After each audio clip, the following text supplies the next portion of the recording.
achevé la 3e étape de sa tournée africaine ce lundi 20 avril. Et ce mardi 21 avril, il poursuit sa tournée en Guinée équatoriale, une 4e étape qui s'annonce déjà très mouvementée. Pour décrypter la 3e étape et annoncer la 4e étape qui a déjà commencé ce mardi, je suis accompagné de l'abbé Jean-Baptiste Nabolé, directeur des médias diocésains, et sœur Marie-Nicole Mbia. Chers invités, bienvenue. Merci. Alors, vous suivez de près l'actualité. Le pape est actuellement en Guinée équatoriale, mais avant, c'était en Angola. Et, monsieur l'abbé, comment est-ce que vous avez vécu l'accueil du pape, votre appréciation, justement en Angola? Voilà. Merci beaucoup, Étienne, pour cette opportunité que vous nous donnez de parler de l'accueil du pape en Angola. C'est la même ferveur en Algérie, au Cameroun, c'est la même ferveur que le pape a vécu en Angola. Le peuple africain, c'est un peuple qui sait accueillir. C'est un peuple qui exprime sa joie d'accueillir l'étranger ou bien la personnalité. Et j'ai vu qu'en Angola, il y a eu la même dynamique, un peuple content, fier, exalté, d'accueillir ce grand représentant du Christ sur terre. Et il faut rappeler que c'est la 3e fois que l'Angola reçoit un pape. D'abord, le pape Jean-Paul II a rendu visite à l'Angola. Après, c'est le pape Benoît XVI. Et pour la 3e fois, voilà, 3 fois, et 3 papes. Je rêve d'un Burkina qui va recevoir, accueillir le 2e pape. Mais enfin, alors, cet accueil a été très très chaleureux. Un peuple marqué de foi et un peuple aussi marqué de fierté. Et ce qu'on peut dire aussi, c'est que l'Angola parle le portugais.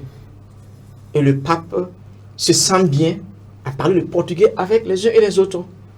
Donc, il se sent bien, il est accueilli. Et j'ai vu, d'ailleurs, un de ces derniers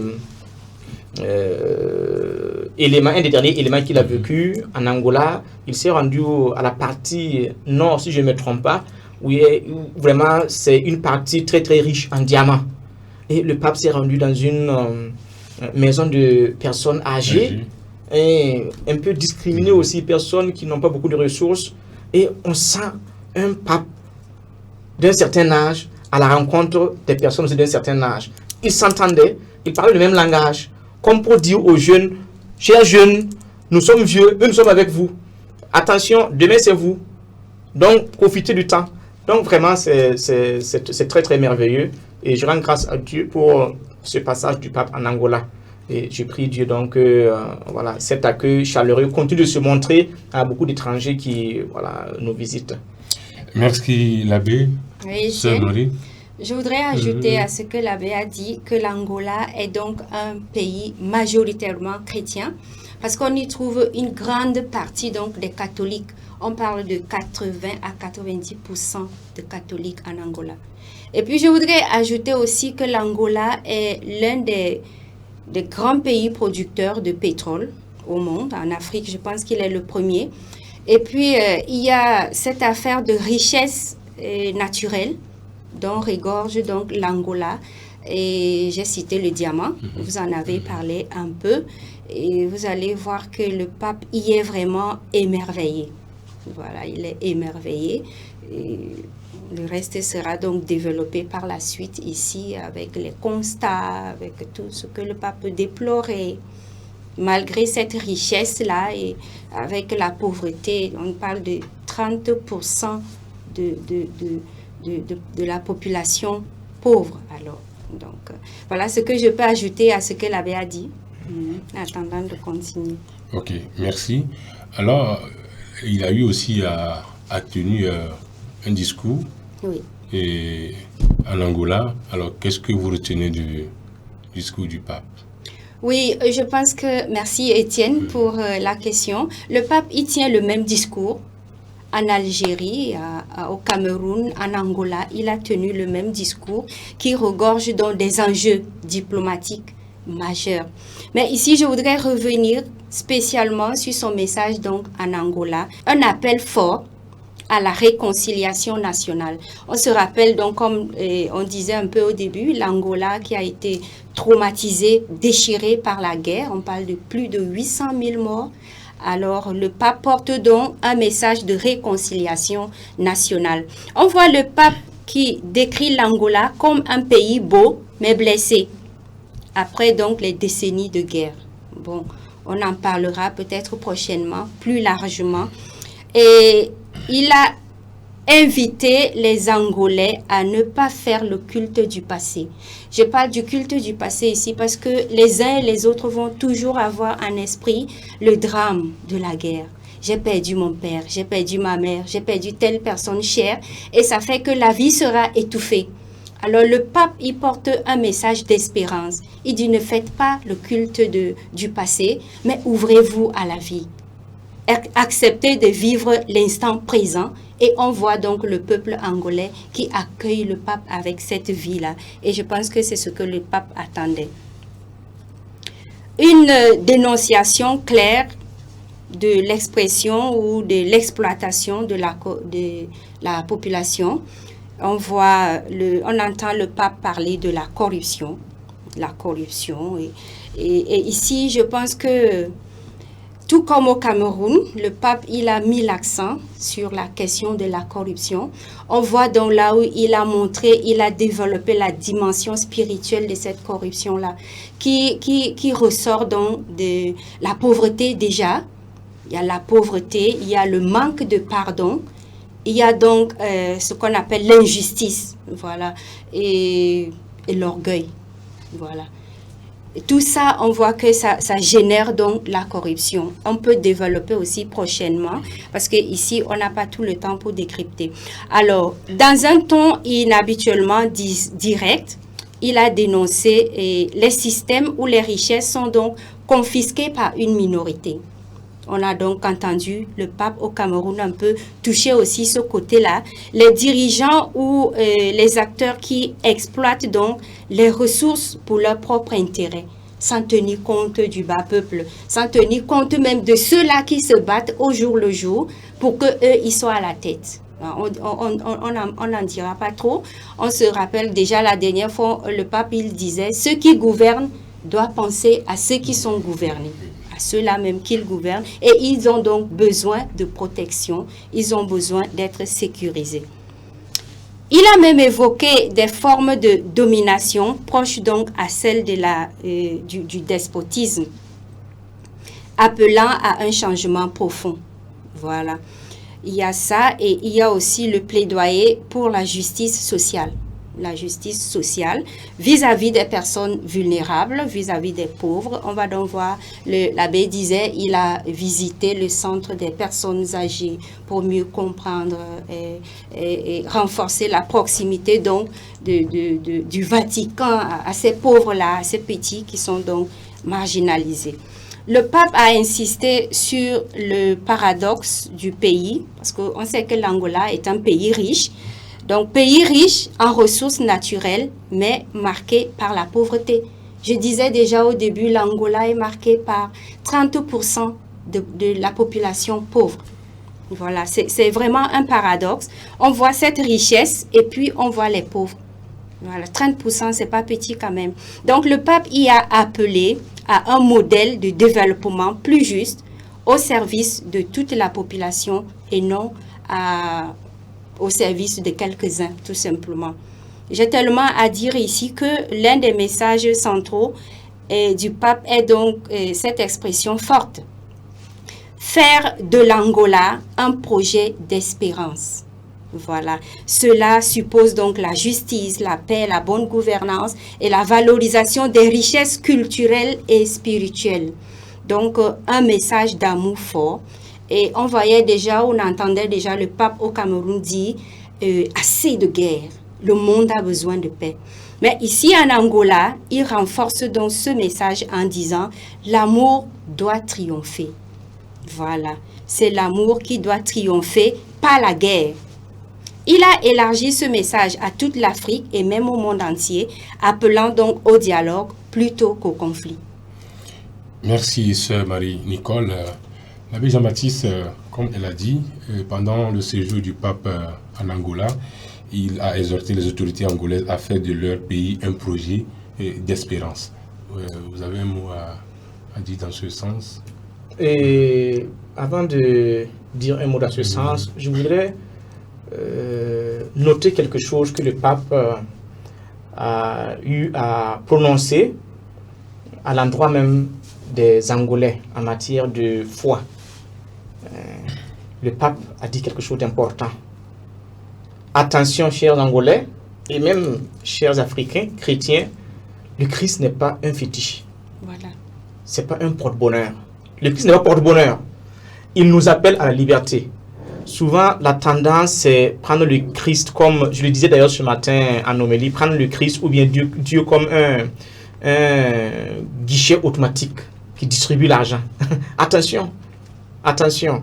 Vous voyez, ce matin, en lien avec l'évangile, la foule, c'est le Jean chapitre 6, hein, la foule a eu à manger, Jésus a multiplié les pains, et après, la foule poursuit Jésus pour lui demander encore des miracles. Fais encore un miracle pour que nous puissions croire. Fais encore un miracle pour que nous puissions croire.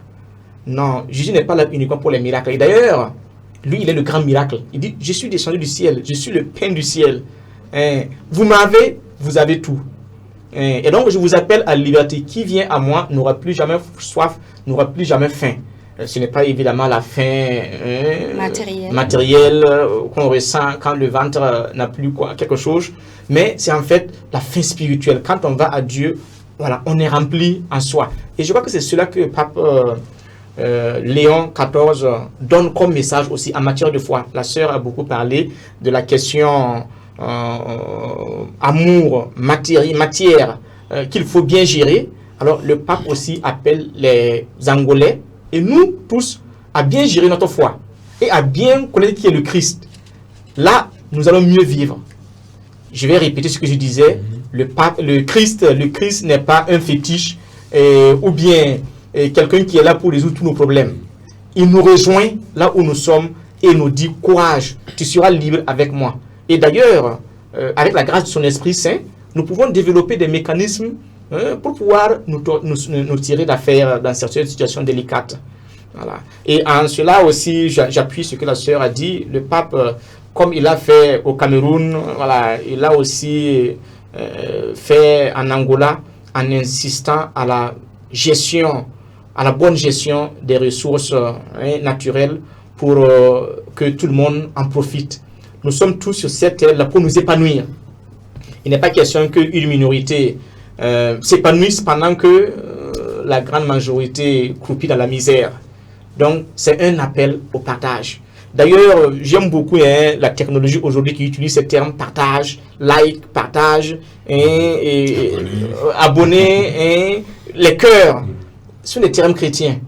La technologie, elle les utilise pour mieux s'enrichir. Et nous, chrétiens, nous allons rester un peu en retrait. Non.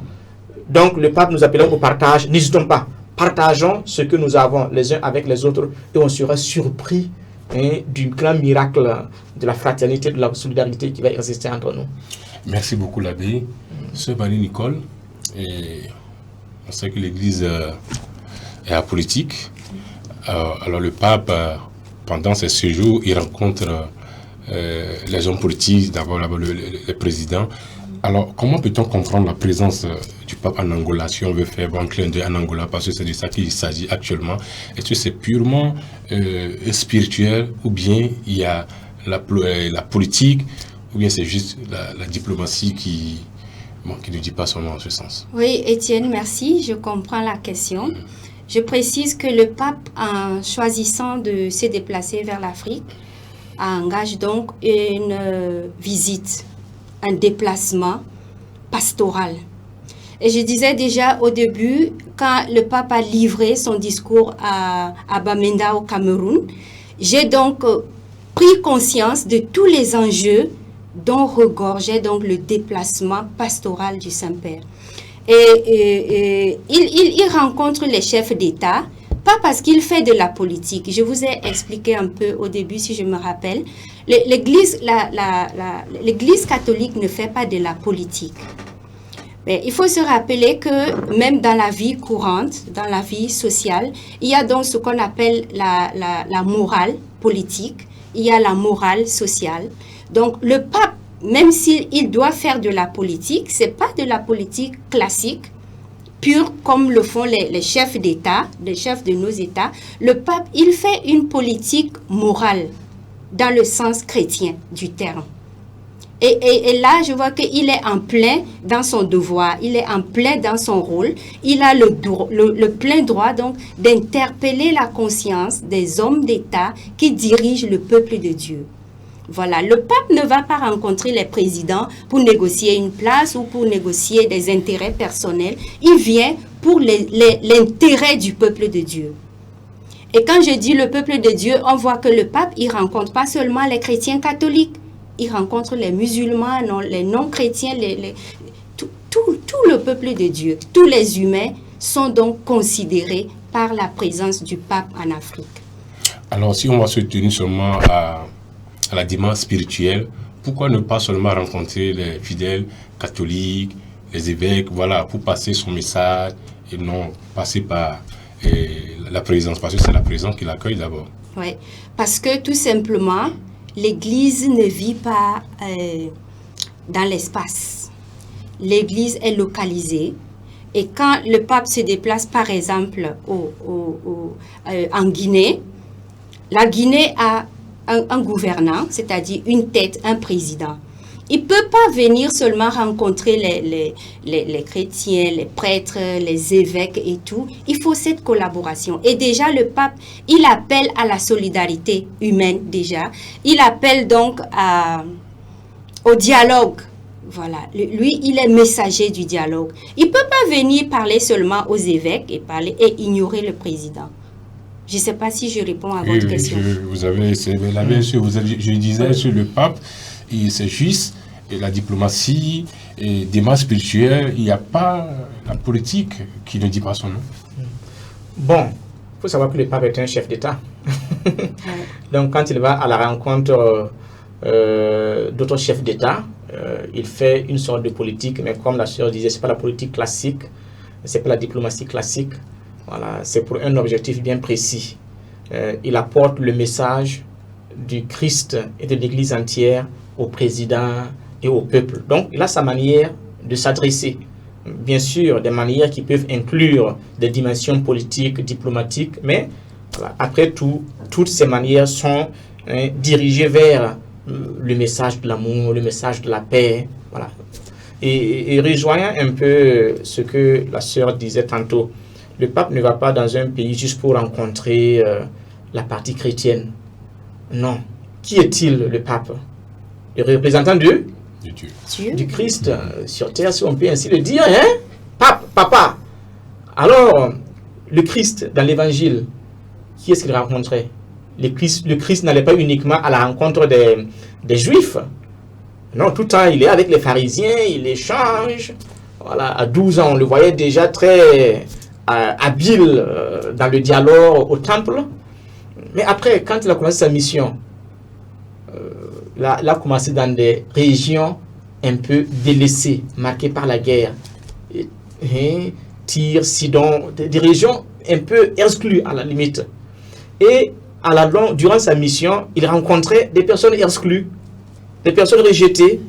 Il y a même des passages où il rencontre des Grecs, il rencontre des Samaritains qui étaient un peu, entre parenthèses, rejetés, discriminés. Donc, le pape va à la rencontre de tous. Sur le chemin, quand les lépreux qui étaient exclus l'appelaient, le Christ s'arrête, tend la main, touche, il franchit les barrières en fait. Quand il touche les lépreux, il franchit une grande barrière morale, psychologique, oui. Parce que le lépreux ne pouvait pas être touché. Donc, Jésus va à la rencontre de ces personnes-là et rejoint la personne dans son être intime. quand le pape se déplace aussi, c'est ce qu'il essaie de faire. Il rencontre bien sûr la partie chrétienne pour encourager, parce que souvent, vous voyez, nous qui avons fait le village, quand on cultive, il faut souvent le passer une deuxième fois pour consolider ce qui est déjà... voilà. Donc, quand il passe dans un pays, le pape, oui, il essaie de cultiver, de recultiver pour encourager les chrétiens, mais il essaie aussi de montrer de l'affection, de l'attention envers ceux qui ne connaissent pas encore le Christ. Alors, supposons d'ailleurs que le chrétien, si le président n'est pas chrétien, comme en Algérie, qui est-ce qu'il a rencontré premièrement? Un musulman. Voilà, donc c'est la force en fait de notre Église, encore une fois de plus, qui se manifeste à travers ce voyage du pape qui va et qui touche tout le monde comme le Christ le faisait à son temps. Merci beaucoup, Étienne. Je voudrais ajouter quelque chose à ce que l'abbé a dit. En fait, ne nous trompons pas. Ces grands hommes-là, ils ont besoin de Dieu, même s'ils ne le disent pas. Donc, rencontrer un pape, c'est quelque chose d'important pour eux. C'est vrai qu'il y va pour des questions morales, politiques, morales et tout, mais ils ont besoin d'une attention, d'une certaine écoute. Donc, quand le pape va, c'est tout comme il va à la rencontre d'un fils ou à la rencontre d'une fille. Tous, nous avons besoin de Dieu, d'une manière ou d'une autre. Tous, nous avons besoin donc du Saint-Père, même si on ne le dit pas toujours. Merci. Alors désormais, tous les regards sont tournés vers la Guinée équatoriale. Il est là-bas depuis quelques heures. Alors forcément, vous avez suivi un peu les images au niveau de l'accueil. Oui, l'accueil officiel à Malabo, en Guinée équatoriale. Oui, oui. J'ai suivi avec beaucoup d'intérêt. Donc, un accueil digne d'un chef d'État. L'abbé venait de dire, le pape est un chef d'État. On se rappelle, le Vatican est l'État, un État. Bon, je ne vais pas donner trop de détails autour du Vatican, mais le Vatican est un État. Alors, quand le pape se déplace, c'est un chef d'État qui se déplace. Non seulement il est une personne morale sur le plan universel, il est un chef d'État. Donc, il va de bon ton que l'accueil qui lui est réservé soit donc vraiment organisé de manière digne, non seulement d'un président humain, mais aussi quand même d'une personne spéciale envoyée de Dieu. Le pape, il est un leader spirituel mondial. On pourrait dire aujourd'hui un influenceur des consciences universelles. Vous voyez. Donc, il nécessite vraiment, il mérite l'accueil qui lui est réservé. Une ferveur populaire que j'ai remarqué aussi, très remarquable. Comme dans les autres pays, l'ambiance était aussi très remarquée par une grande mobilisation. Je rappelle, si on ne l'a pas encore dit, que la Guinée équatoriale est aussi un pays chrétien, où on trouve beaucoup de chrétiens. Et je ne vais pas faire trop de débats autour de ça. Je vois cette foule très enthousiaste venue donc accueillir l'homme de Dieu. Le pape, il n'est pas n'importe qui. Quelles que soient les voix négatives qui peuvent donc se lever, le pape il fait de la politique, on dirait il fait une campagne et tout, mais au-delà on voit la force divine donc à travers le pape, à travers toutes les mobilisations qui sont donc organisées autour de lui. La population a vécu donc l'arrivée du pape, cette venue, comme un événement historique et une bénédiction nationale venant du ciel. Juste quelques secondes. Donc, je vois en ça une dimension spirituelle très forte. Parce que tout un peuple qui sort pour accueillir le chef spirituel de l'Église catholique. Voilà. Un chef spirituel universel, mondial. L'accueil du pape est avant tout religieux dans ce pays majoritairement catholique, je le disais déjà, plus de 80% de catholiques. Donc le pape est accueilli comme un pasteur, comme un prince, venu confirmer donc la foi du peuple de Dieu. Merci, sœur Nicole. Et l'abbé Jean-Baptiste, est-ce que le message serait le même en Guinée équatoriale pour le pape? Bon, je ne doute pas. Voilà, c'est un message de paix et de fraternité que le pape est venu transmettre aux Africains. Donc la Guinée équatoriale recevra aussi certainement le même message. Et ce message, j'ai hâte de voir le pape livrer ce message dans les 3 langues de la Guinée équatoriale. Parce que là-bas est parlé l'espagnol. C'est d'ailleurs le seul pays qui parle, si je ne me trompe pas, le seul pays qui parle l'espagnol en Afrique. C'est un pays aussi où se parle le portugais. Et le pape a vécu en fait, il parle le portugais, on l'a vu récemment en Angola. Il parle l'espagnol parce qu'il a vécu au Pérou pendant plusieurs années. Il est polyglotte, il est polyglotte. Et là-bas aussi, il y a le français. On a vu qu'en Algérie, non, au Cameroun plutôt. Oui, au Cameroun, il a parlé certains messages. Côté francophone, il a parlé français, puis côté anglophone, il a parlé exactement. Des deux côtés en tout cas. Exactement. Et certainement l'anglais, puisque, voilà. Donc, en Guinée, nous avons les 3 langues, le français, le portugais et puis l'espagnol. J'ai hâte de voir ce pape-là qui communique avec tout le monde, quoi. C'est Dieu qui comprend le langage de tout le monde et qui communique avec tout le monde dans le même langage. Dieu qui est venu dans notre chair humaine pour nous apprendre en fait qu'il n'est pas un sorcier. Oui, bon, je voudrais... voilà, il y a ça. Et bon, vous voyez, ce matin, quelqu'un m'a posé la question, mais il y a combien de Guinéens en Afrique? Ah oui, il faut y a beaucoup de Guinéens. Il y a la Guinée équatoriale, à ne pas confondre donc, avec la Guinée-Bissau qui parle le portugais, et aussi la Guinée, la République qui est en Afrique de l'Ouest. On a jusqu'à 3 Guinées. Bon, ceux qui veulent mieux comprendre pourquoi il y a tant de Guinée, voilà. Vous pouvez cliquer sur cliquez sur Internet et puis vous allez avoir plus d'informations. Voilà, donc je ne doute pas, le pape va recevoir la même il est déjà accueilli dans la même ferveur et le message aussi sera le même. Il a été accueilli d'ailleurs par le président. Donc, on attend de voir aujourd'hui, demain et après-demain, il a 3 jours à passer. Il a passé 4 jours en Angola, maintenant 3 jours en Guinée équatoriale.